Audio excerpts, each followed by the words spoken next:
कभी सोचा है, अगर आज भी भारत गुलाम होता तो क्या होती हमारी पहचान? जो सांस हम आज आजाद हवाओं में लेते हैं, उसके पीछे लिखी गई है एक कहानी। खून, बलिदान और जुनून से भरी हुई कहानी। आज अगर आप किसी स्कूल के छात्र से पूछें कि भारत को आजादी कैसे मिल गई, तो ठेठ जवाब होगा, गांधी जी ने अहिंसा का मार्ग अपनाया।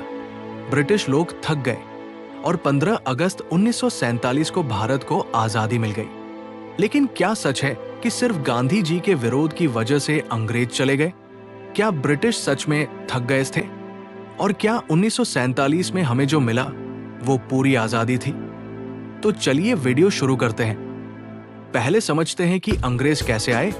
1600 के दशक में ईस्ट इंडिया कंपनी सिर्फ एक बिजनेस थी, और आज के कॉरपोरेट स्कैम्स जैसे तब भी बिजनेस और राजनीति का मिश्रण खतरनाक होता था।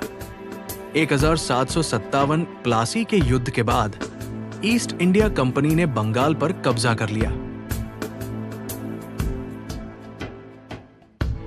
और फिर धीरे धीरे मिलिट्री, इकोनॉमिक्स और पॉलिटिक्स सब पर नियंत्रण जमा लिया।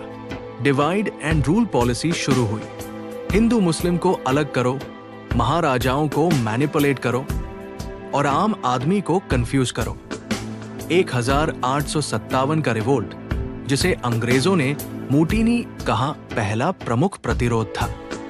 बहादुर शाह जफर, रानी लक्ष्मीबाई, तांत्या टोपे सब ने अंग्रेजों के खिलाफ, लेकिन परिणाम, ब्रिटिश क्राउन ने कंपनी से पावर ले ली और भारत आधिकारिक तौर पर ब्रिटिश एम्पायर का हिस्सा बन गया।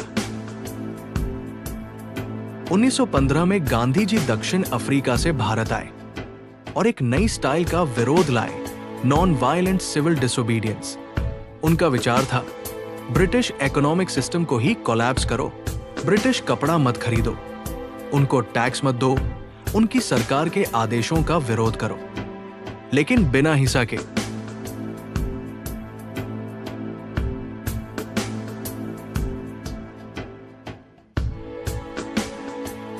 उन्नीस सौ 19 में जलियांवाला बाग हत्याकांड ने देश को झटका दिया। जनरल डायर ने 1000 से ज्यादा लोगों को गोली से उड़ा दिया, पर गांधी ने फिर भी अहिंसा का मार्ग नहीं छोड़ा।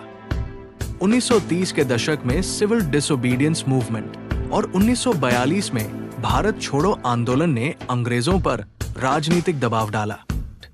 लेकिन क्या यही वजह थी कि अंग्रेजों ने हमें आजादी दी? सुभाष चंद्र बोस ने इंडियन नेशनल आर्मी बनाई और अंग्रेजों के खिलाफ बंदूक उठाई।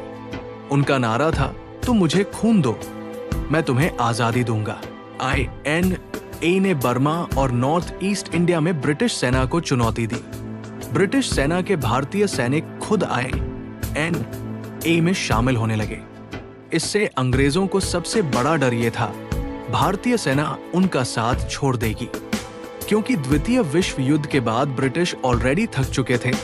इकोनॉमी क्रैश, पॉलिटिकल इंस्टेबिलिटी, और अगर सेना भी नियंत्रण से चली गई तो ब्रिटिश एम्पायर का खेल खत्म हो गया। फरवरी 1946 में रॉयल इंडियन नेवी म्यूटिनी ने अंग्रेजों की नींद उड़ा दी। ये कोई गांधी स्टाइल विरोध नहीं था, ये एक आर्म्ड विद्रोह था।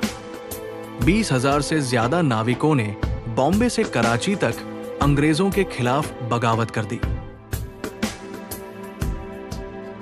ब्रिटिश अधिकारियों ने साफ कहा, अगर हमें कंट्रोल छोड़ना ही है तो अभी भी छोड़ते हैं, वरना पूरा कंट्रोल हाथ से चला जाएगा।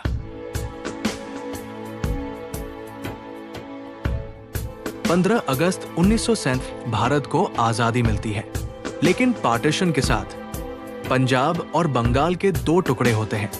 1 करोड़ से ज्यादा लोगों को अपना घर छोड़ना पड़ता है, लाखों की जान जाती है। आजादी मिली, लेकिन एक बड़ी कीमत के साथ।